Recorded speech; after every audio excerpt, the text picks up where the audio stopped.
here we have all the ingredients for the fried rice. We have about 1.5 cups of undercooked rice. Here I have a couple pounds of just meat stir-fried, whatever kind of meat you want, or no meat if you want. A couple of roughly chopped onions, about a quarter of a cabbage roughly cut. Here we have 6 scrambled eggs, 1 bunch of cilantro, a couple bunches of green onions, and about a 1/2 cup of peas.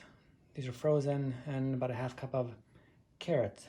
These are raw carrots because I didn't have any frozen, so I'll have to throw them in earlier and cook them a little bit longer. If they were frozen, they'd go in towards the end with the peas. And for the sauce, really all you need for basic sauce is just some oyster sauce.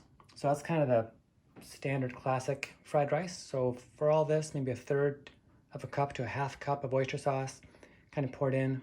And I often add some fish sauce, a couple tablespoons is pretty good, but that's optional. We're going to pour in about a 1/2 cup of olive oil and about a couple tablespoons of sesame oil. Sesame oil will overpower it if you use nothing but that. I'm going to put in the onion to start.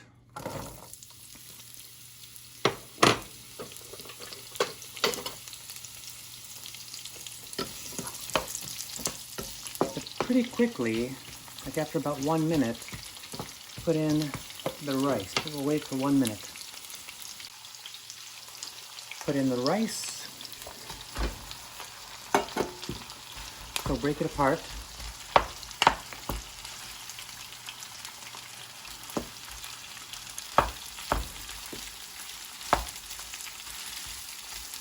And kind of mush it around and get the oil around it, and then sort of char it a little bit in oil.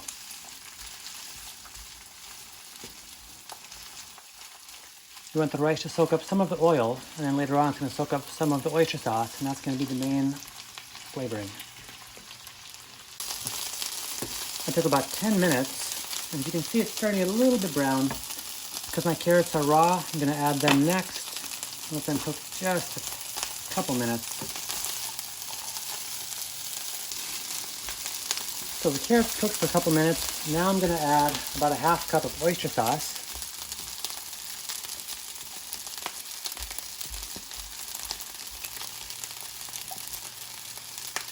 And I'm going to add a couple tablespoons of fish sauce.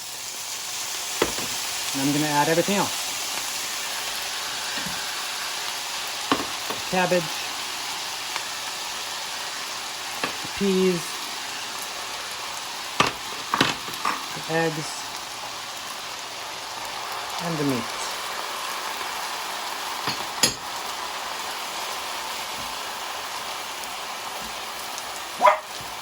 I should have had a larger pan. I'm going to cook this for 2 or 3 minutes, and then it'll be done, and I will add the green onions and cilantro.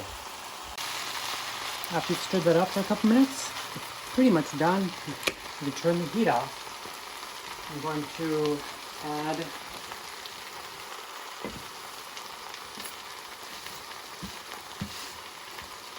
the green onion and cilantro and stir it some more at the very end, and we're done.